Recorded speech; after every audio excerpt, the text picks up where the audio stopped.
Assalamualaikum warahmatullahi wabarakatuh. Selamat siang anak-anak. Ya, di sini materi kita adalah materi IPA. Pelajaran IPA ya.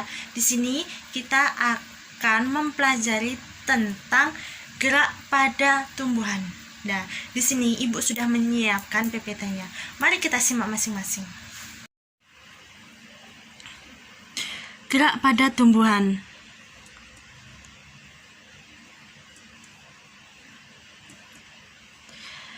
Yang pertama yaitu gerak endonom. Gerak endonom adalah gerak yang disebabkan oleh adanya rangsangan yang berasal dari dalam.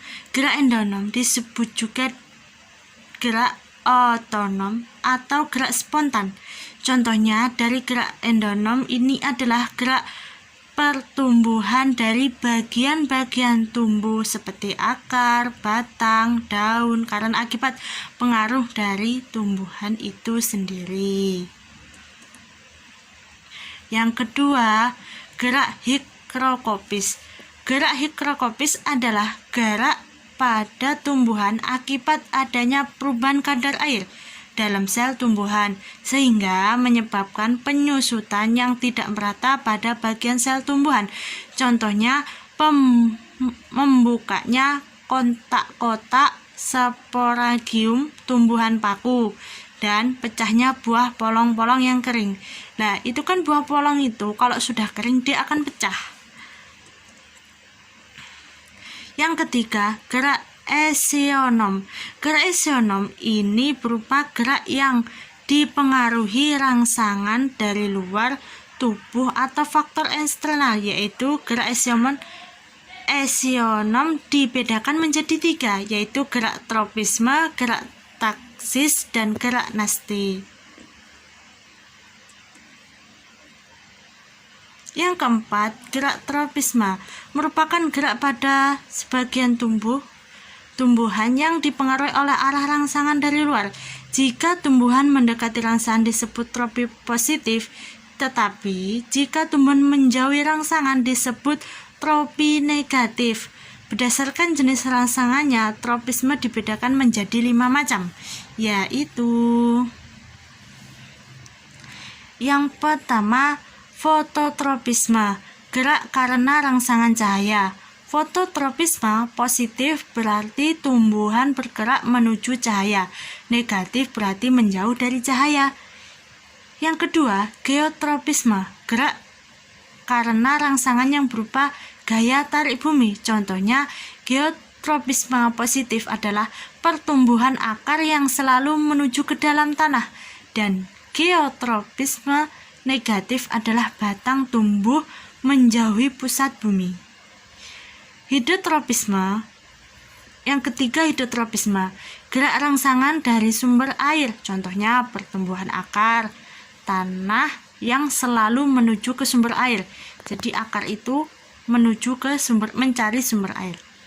Yang keempat, tigmotropisme, gerak dengan rangsangan berupa persinggungan. Contohnya sulur markisa yang membelit dan batang mentimun yang membelit tanaman lain. Contohnya yaitu pokoknya tumbuhan itu akan berbelit-belit. Dia akan berbelit-belit ke tumbuhan yang lainnya. Yang kelima, kemotropisme, gerak pada tumbuhan dengan rangsangan berupa zat kimia. Dia itu bahkan bergerak jika ada zat kimia yang mempengaruhinya.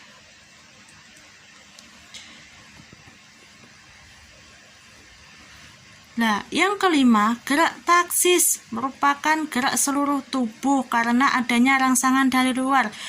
Berdasarkan rangsangannya, taksis dapat dibedakan menjadi 2, yaitu yang pertama, fototaksis, yaitu gerak seluruh tubuh tumbuhan dengan rangsangan berupa cahaya. Contohnya, gerak Euglena sp yang selalu mendekati cahaya.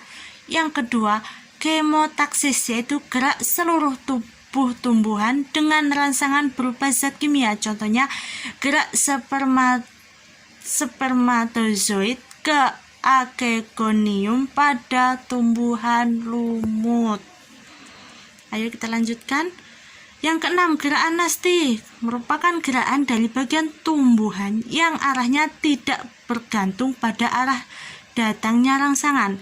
Arah geraknya terjadi akibat perbedaan tekanan turgor, di mana tekanan turgor menyebabkan tumbuhan menggembung.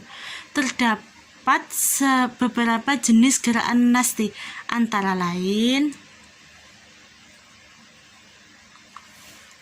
yang pertama, fotonasti, gerak sebagai reaksi terhadap rangsangan berupa cahaya. Contohnya, bunga pukul 4 mekarnya setiap sore, bunga kembang sepatu yang mekarnya di siang hari.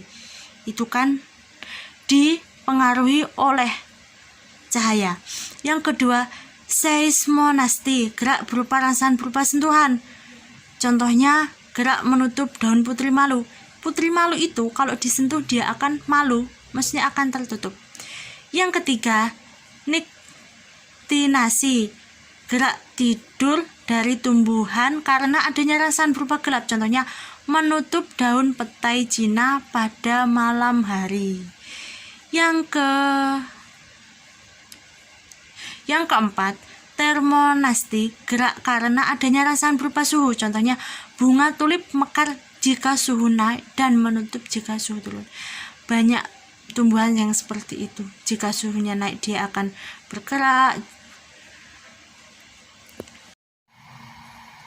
Itulah penjelasan saya tentang gerak pada tumbuhan.